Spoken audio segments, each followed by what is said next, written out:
My name is Jake, and I used to live on a street that looked like a postcard. The trees were perfectly trimmed, the grass was always green, and the neighbors smiled at each other as they drove by. It was the kind of neighborhood where nothing bad ever happens. Except, this perfect little world was a lie. It was a gilded cage, and the man who held the key was a petty, power-hungry tyrant named Todd. He was the HOA president, and he was about to make the biggest mistake of his life. He decided to mess with me. This is a story of how I took everything from him, one calculated move at a time, until his perfect life crumbled and my revenge was complete.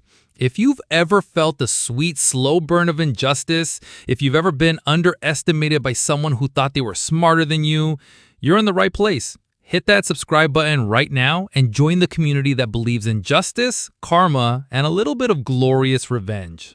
Like this video, and let's dive into a story where the bully gets what's coming to him, and it's 1,000 times better than you could ever imagine. When I first moved into my new house, the neighborhood felt like a dream. The air smelled of freshly cut grass and blooming jasmine, and the only sound was the distant murmur of kids playing. But that peace was an illusion.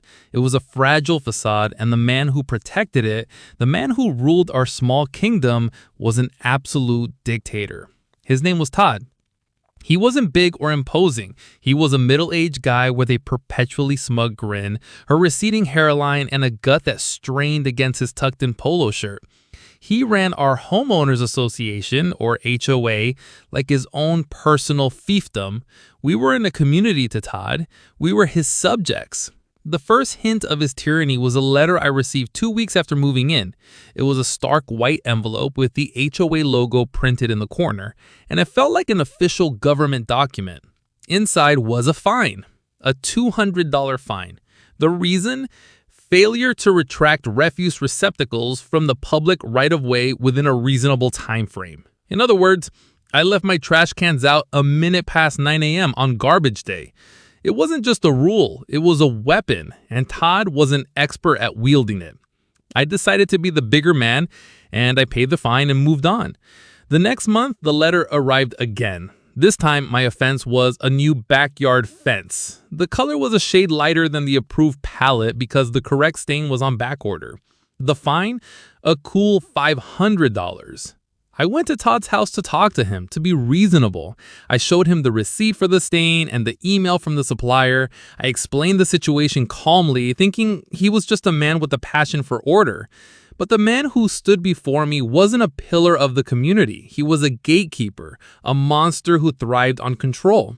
He looked at me, a smirk twisting his lips, and said with an air of complete superiority, "Rules are rules." He then turned around and walked back into his house, leaving me standing on his pristine lawn with the taste of ash in my mouth. That's when a switch flipped inside me. My initial frustration transformed into a cold, calculated fury. I wasn't going to scream or argue. I wasn't going to storm out and make a scene. That's what Todd wanted. He wanted to feel powerful, to watch me throw a tantrum and then dismiss me as just another angry homeowner. I decided my revenge would be a dish served not cold, but at room temperature. Slow, deliberate, and utterly devastating. My goal was simple. I was going to take everything from him. Not just his power, but his reputation, his credibility, and his entire life. Step 1. Become the inside man. My first move was to join the enemy. I volunteered for the HOA board, adopting the persona of the naive, eager new guy who just wanted to get involved in the community. Todd ate it up. He saw me as a new pawn, someone he could manipulate and mold to his will. He didn't see me as a threat, and that was his first fatal mistake. For 2 years, I sat in those meetings and I listened. I took detailed notes, not just on the topics being discussed, but on the power dynamics. I watched as Todd bullied the other board members into submission, drowning them in paperwork and bureaucratic nonsense. He'd push through votes when he knew his allies were the only ones present. And he had a convenient habit of losing paperwork submitted by anyone who disagreed with him. I kept my head down, asked simple questions, and waited. My goal was to outlast his term and then, from the inside, tear his empire apart. But then I stumbled upon a second, more delicious realization. Todd wasn't just a petty tyrant. He was a thief. Step 2. Follow the money. The annual HOA fees in our neighborhood were absurdly high, but the amenities were a mess. The community pool was closed for maintenance for half the summer, and the landscaping looked like a neglected wasteland. Todd would always stand up at the yearly meeting and brag about how he was a fiscal genius, keeping our community solvent.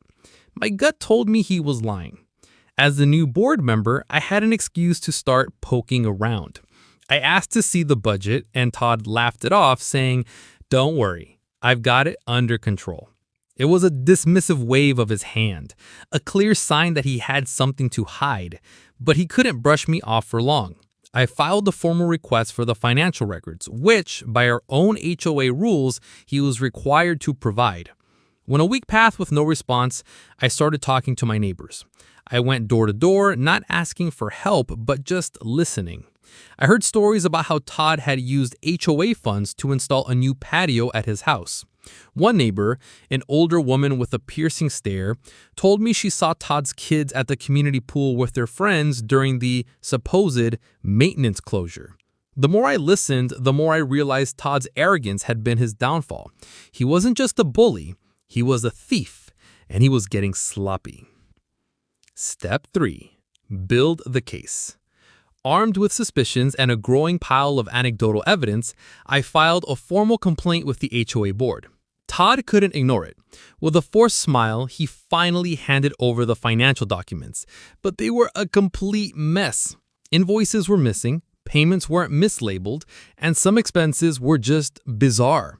A $15,000 landscaping fee paid to a company that didn't even exist in the state. Thousands spent on administrative costs with no explanation. I felt a surge of adrenaline, a rush of pure vindication. He wasn't just mismanaging the money, he was stealing it. I cross-referenced the HOA's bank statement with public records, and that's when I found the smoking gun. Todd was funneling money to his personal accounts.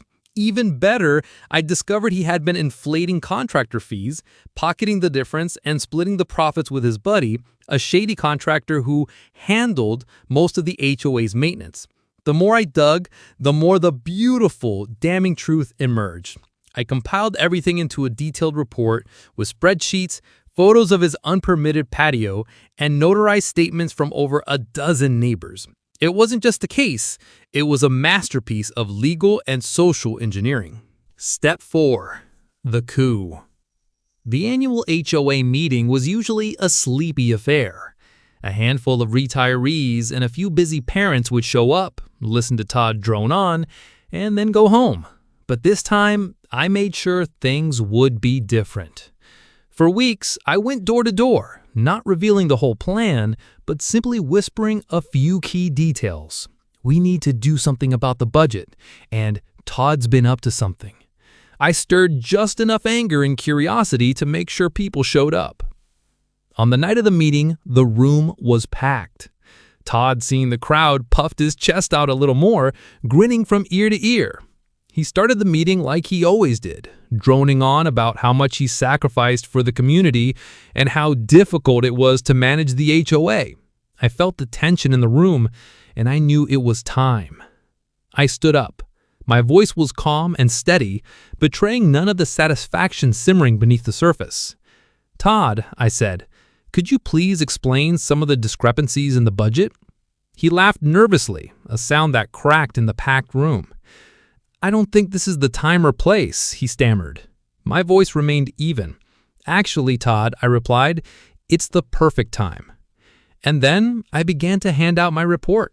Copies went to every person in the room. The mood shifted instantly. The low hum of conversation stopped. Then the silence was replaced by the rustle of paper as everyone began to read. Whispers turned to shouts. Todd tried to regain control, but it was too late. I called for a vote to remove him as president, and the motion passed unanimously. The little dictator was finally and definitively out. Todd's life unraveled with a slow, beautiful inevitability. After he was removed, we hired an independent auditor. They confirmed everything. Todd had embezzled over $50,000 and committed multiple counts of fraud. We reported him to the police and filed a civil lawsuit to recover the stolen funds. The fallout was exquisite. His shady contractor buddy was exposed and banned from doing business in the county. Todd had to sell his house to pay restitution and legal fees. His name became a running joke in the neighborhood, a cautionary tale whispered over backyard fences. He had to move to a neighboring town where, reportedly, he tried to join another HOA board only to be laughed out of the room when someone Googled his name. My revenge was not loud. It wasn't dramatic. It was a methodical deconstruction of a man who thought he was untouchable. Every time I drive by Todd's old house, now owned by a kind family, I can't help but smile. The pool is open, the landscaping is beautiful, and the HOA fees are lower than ever. Our community is finally peaceful, not because of some dictator, but because we learned to take back our own power. And sometimes, justice isn't just served. It's plated, garnished, and savored. What's the most satisfying revenge you've ever witnessed? Or what's a story you've always wanted to see told? Let me know in the comments below. And if this story left you feeling like a little bit of karma is exactly what the world needs, then share this video with a friend who appreciates a good tale of triumph. And as always, don't forget to subscribe for more stories of justice, karma, and sweet, sweet revenge.